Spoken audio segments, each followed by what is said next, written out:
Hello and welcome to What the F*** Just Happened Today, your essential guide to the daily shock and awe in national politics. I'm Joe Amditis. Let's get to it.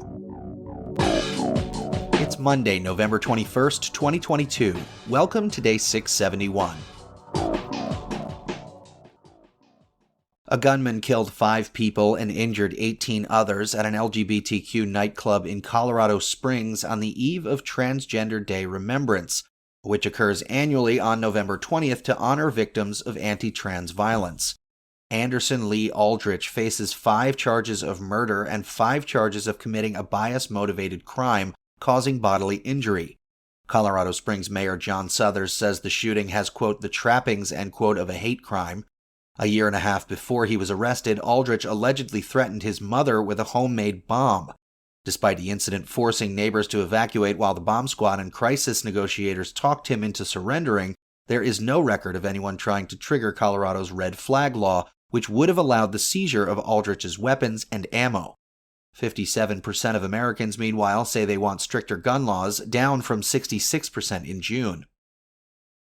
Moving on, diplomats in nearly 200 countries failed to reach an agreement to phase out fossil fuels, but did agree to step up a loss and damage fund to help vulnerable countries cope with climate change disasters.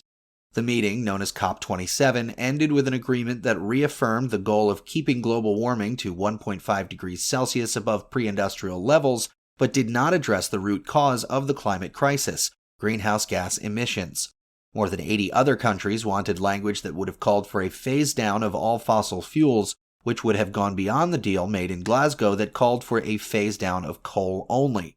The effort to phase out all fossil fuels, however, was stonewalled by a number of large emitters and oil producers, including China, Saudi Arabia, and Canada.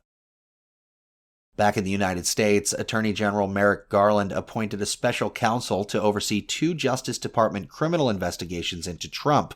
One into his handling of classified documents found at Mar-a-Lago, and one into his efforts to overturn the 2020 election. Garland named Jack Smith as special counsel, saying Trump's presidential candidacy and Biden's intention to run for re-election were, quote, extraordinary circumstances, end quote, that necessitated a, quote, special prosecutor to independently manage an investigation and prosecution, end quote. Smith previously served as chief of the Justice Department's Public Integrity Section, overseeing public corruption and election-related investigations. Trump, meanwhile, called Smith's appointment unfair, claiming that the independent prosecutor wants, quote, to do bad things to the greatest movement in the history of our country, but in particular, bad things to me, end quote. Meanwhile, the January 6th committee plans to release all the evidence that it's collected within a month, before the panel ends when Republicans take control of the House in January. Adam Schiff, the chair of the House Intelligence Committee, added, quote, the evidence is there, end quote, to make a criminal referral against Trump. In New York, the Manhattan District Attorney's Office has restarted its long-running criminal investigation into Trump and the $130,000 hush money payments that Michael Cohen made to Stormy Daniels on the eve of the 2016 presidential election. District Attorney Alvin Bragg is reportedly revisiting whether Alan Weisselberg, the former CFO of the Trump Organization, could be pressured into cooperating with the probe. Weisselberg recently pleaded guilty to unrelated tax fraud charges in a criminal case involving the Trump Organization.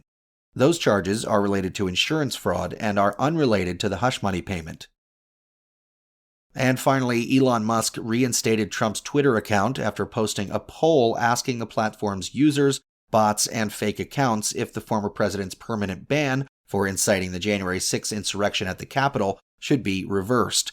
Musk, who has spent months complaining about Twitter's problem with bots and fake accounts, claimed, quote, the people have spoken, end quote, after more than 15 million votes were logged in his poll. The yes vote won with 51.8%. Trump, meanwhile, said he sees a lot of problems at Twitter and poured cold water on the idea of returning to the platform, saying, quote, I don't see any reason for it. That's all for now. You can find the links and sources for all of these stories on the main website. And as always, visit whatthefjusthappenedtoday.com for the latest news and headlines. Until next time, I'm Joe Amditis.